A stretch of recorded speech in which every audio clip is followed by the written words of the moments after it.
For us to really fully realize our emotional potential, we also have to realize our moral potentials. These are two major directions in my lab right now. We both study what give people optimal experiences in life, such as happiness, meaning, and all. And we also study what are our tendencies and potential to go beyond our self-interest and contribute to entities and interests beyond ourselves. My name is Fan Yang. I'm a research assistant professor here at the Department of Psychology at U Chicago, and I direct the Human Nature and Potentials Lab. So when I was about age 15, I started to have questions about why do I live, what is life's meaning.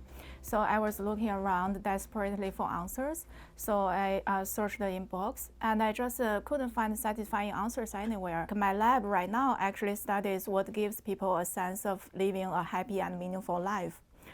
So I believe the questions do not just relate to myself, but it is a question of interest for a lot of people as well. And it is also, these questions have also been studied by social psychologists for decades. Unlike most psychologists who study happiness and meaning, I do not view living a happy and meaningful life is all about figuring out them, how they function as emotional states. We found, even children as young as ages 4 or 5, and also adults, they actually think bad people are not happy. We told young children there's this bad person who actually can get everything he wants. He has lots of good feelings every day. So do you think he's happy or not? Children and adults, they just don't think bad persons are very happy. Compared to happiness, meaning is a concept that even focuses more on other people's interests. And when I ask people to judge what is a meaningful life, what is a meaningful job, people really care about how much the job and the life actually brings benefits to people beyond the self. When people think about happiness, they tend to think about happiness as a self-enhancement. So basically, as long as you do not harm others, as long as you are not a bad person, then you can be happy by satisfying your desires and enhance yourself. But when it comes to meaning, people are really much more focusing on self-transcendence. So they care about how much we go beyond our self-interest and contribute to societies. Is there a difference between self-transcendence and pro-sociality? I tend to think of pro-sociality is, as we normally talk about it, is actually one way of transcending ourselves. So for example, if we are talking about pro-sociality to help another person or to contribute to societies, that definitely means we are transcending the interests of ourselves. But I also think self-transcendence is broader than that. So for example, morally speaking, it also goes beyond these traditional ways of being pro-social to another person. So for example, identifying with all humanity and have this mindset of promoting humanity's interests as a whole. So normally we do not think these are our moral obligations or pro-social things that we are expected to do in everyday life, but actually it is part of greatly transcending the interests of the self. Also in terms of emotions, for example, I think pro-sociality is more about the moral side of self-transcendence, but we can also have self-transcendent emotions. So basically, for example, emotions like awe, compassion, flow, these are called self-transcendent emotions. When we have these emotions, we tend to lose our sense of self, feel we are one at things greater than ourselves. So this also goes beyond to pro-sociality. You've recently published a couple of papers on awe and self-transcendence and then wisdom. Can you explain a little bit more about your findings and how they tie to wisdom in general? Yeah, exactly. So I always think wisdom is this a super desirable thing and very mysterious. Everybody wants to have it and nobody knows how exactly we can get it.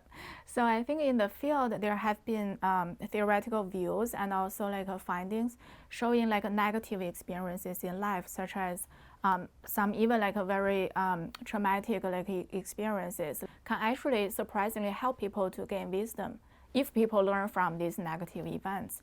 So what I have been thinking is like whether we could also gain wisdom from less painful ways, and like by also having like good experiences and learn from the good experiences. So that's why like in one of our recent papers with Yana Kim, and who is a brilliant PhD student at Booth at U Chicago right now, and in collaboration with Dr. Howard Nussbaum, the director for the Center for Practical Wisdom. So we studied like how self-transcendent experiences can help promote wisdom. In our initial study, we found that people who have dispositional self-transcendent experiences, like for example, who are more likely to have all experiences, flow experiences in life, we found that they are more likely to report like beliefs and cognitive reasoning, like reflected as in wise reasoning, and also epistemic humility. And then in experimental study, we also tried to promote the self-transcendent emotional states. So for example, in order to promote all experiences, we showed people videos involving vast nature scenes from BBC documentary. And then to promote flow, Yana came up with a very creative idea. So she found this music making tool online so that people could actually do these kind of flow activities and compose music. And we found like inducing these emotional states compared to inducing, for example, neutral states or pure happy states, like by watching an amusement video. Actually, people are more likely to show wise reasoning skills. For example, they are more likely to resolve like interpersonal conflicts, and they are more likely to report like their significant gaps in their epistemic understanding, as well as their willingness to improve these aspects and to improve their general moral character as well. So flow basically makes you zoom in and really focus on your task at hand. It just makes you feel you're absorbed in the activity. Whereas like all makes you want to zoom out. Like you really, they open your eyes and open your mind to realize there are things much larger than yourself. So even though they sound completely different, I think they both involve this self-transcendent component, and they both like promote like wise reasoning. So it just seems to me these kind of self-transcendent experiences can be very useful and valuable in promoting like wise reasoning and wisdom in general. I guess if you're focusing on self-transcendent experiences, what would you recommend for someone to do to be able to tap into that without participating in one of your studies, but to just experience it, right, to maybe better themselves in some way? Yeah, I think like one of the major take-home message from our studies is that so if we think about like wisdom and wise reasoning involve like the type of abilities to balance different viewpoints and to take more perspectives outside ourselves and to be more pro-social in general. It seems like these like ways to transcend ourselves like emotionally actually can promote those ways to transcend ourselves cognitively and morally. So I think like all is a very easy way to actually make us more likely to experience this like on a daily basis. When you ask people to spontaneously report like how much all they have, it's pretty rare. There has been some efforts to help people to find out in more like everyday activities. Like it more takes your appreciation than like how impressive the stimuli are to have a sense of awe. I think maybe we even lose our ability to find awe in our life because like children, they seem to like view everything like with such open eyes, with such curiosity. Everything seems to be interesting and to be new to them. So I mean, this is an empirical question we have to test, of course.